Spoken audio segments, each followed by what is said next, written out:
Assalamualaikum warahmatullahi wabarakatuh. Perkenalkan di sini dengan Bidan Istihasanah. Saya akan memberikan konsultasi mengenai kontrasepsi suhu basal kepada Nyonya A. Sebelumnya saya mempersilahkan Nyonya A untuk duduk terlebih dahulu. Kemudian saya juga menjaga privasi, menutup tirai dan juga pintu untuk menjaga privasi pasien. Nah, sebelumnya Ibu, apakah Ibu ada keluhan atau apa yang ingin ditanyakan terlebih dahulu? Oh iya, tidak ada ya Bu ya, berarti Ibu tidak ada keluhan. Nah, ini Ibu, apakah Ibu sudah pernah mendapatkan pengetahuan ataupun informasi mengenai kontrasepsi suhu basal ini sebelumnya Bu? Oh iya, belum pernah ya Bu ya, jadi saya akan menjelaskan. Nah, yang pertama untuk pengertiannya terlebih dahulu Bu. Untuk pengertian dari kontrasepsi suhu basal ini adalah kontrasepsi yang dengan caranya yaitu pengukuran pada suhu tubuh ibu, suhu basal seperti itu ya Bu ya. Nah, jadi suhu basal ini bisa digunakan untuk mengetahui masa ovulasi. Nah, kapan kita harus mengecek atau mengetahui suhu basal ini? Suhu basal itu bisa kita ketahui saat kita belum melakukan aktivitas sama sekali, karena suhu basal tubuh adalah suhu di mana kita belum melakukan aktivitas. Jadi kita bisa mengecek setelah bangun tidur dan usahakan sebelum berpindah dari tempat tidur seperti itu ya Bu.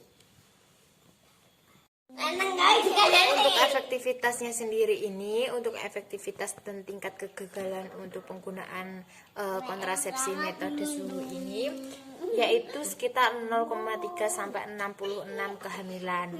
Nah, pada 100 wanita per tahunnya Bu. Kemudian juga lebih efektif apabila digunakan dengan menggunakan kontrasepsi lain seperti kontrasepsi kalender, kemudian juga bisa juga dengan kontrasepsi spermisida seperti itu, kontrasepsi lain. Nah, kemudian untuk keuntungannya sendiri penggunaan metode suhu basal ini, yang pertama yaitu dikontrol oleh wanita itu sendiri, kemudian juga bisa mencegah kehamilan maupun meningkatkan kehamilan, kemudian juga dapat membantu menunjukkan untuk wanita yang masa suburnya kurang teratur seperti itu, kemudian juga meningkatkan pengetahuan wanita, kemudian juga dapat membantu menunjukkan perubahan tubuh lain selain lendir serviks. Nah, untuk keterbatasan metode suhu basal ini sendiri yaitu yang pertama membutuhkan motivasi, yaitu kita butuh motivasi harusnya ya. Kemudian juga perlu diajarkan oleh spesialis keluarga berencana alami.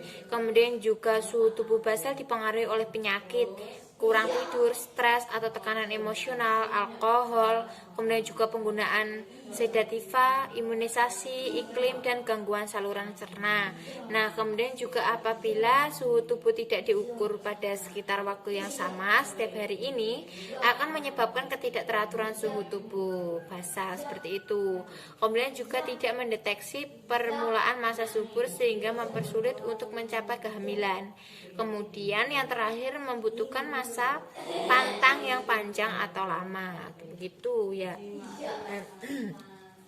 Kemudian yang selanjutnya untuk tekniknya sendiri pengukuran suhu basal yaitu pertama, pada umumnya digunakan untuk termometer khusus dengan kalibrasi yang diperbesar atau basal termometer, atau jika tidak tersedia gunakan termometer merkuri, termometer elektronik sedikit kurang akurat.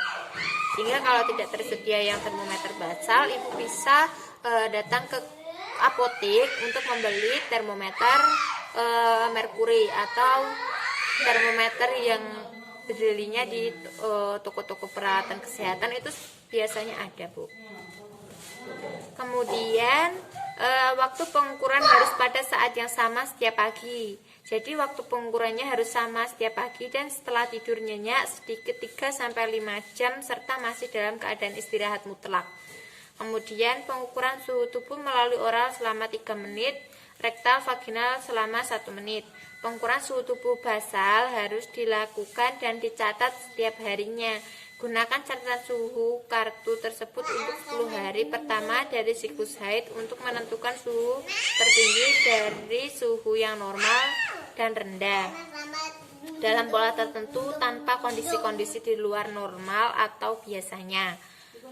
Abaikan setiap suhu tinggi yang disebabkan oleh demam atau gangguan lain. Jadi saat demam atau ada gangguan lain itu belum bisa dikatakan sebagai suhu basal tubuh ya Bu ya. Kemudian tarik garis pada 0,505 derajat Celcius sampai 0,1 derajat Celcius di atas suhu tertinggi dari suhu 10 hari tersebut.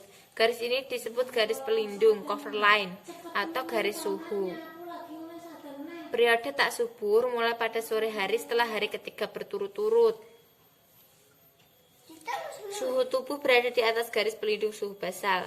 Hari pantang senggama dilakukan sejak hari pertama haid hingga sore ketiga kenaikan secara beruntun suhu basal tubuh setelah masuk periode masa tak subur.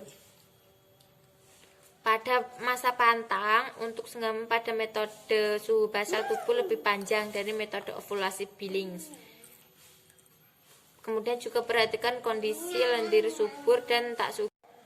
Ibu, ini saya sudah selesai memberikan konselingnya. Apakah ada yang ditanyakan?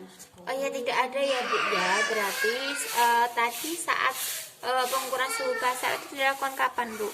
Ya, sebelum bangun tidur, sesudah bangun tidur saat belum melakukan aktivitas ya Bu ya. Baik Ibu sudah mengerti. Terima kasih Ibu atas kerjasamanya. Semoga bisa bermanfaat.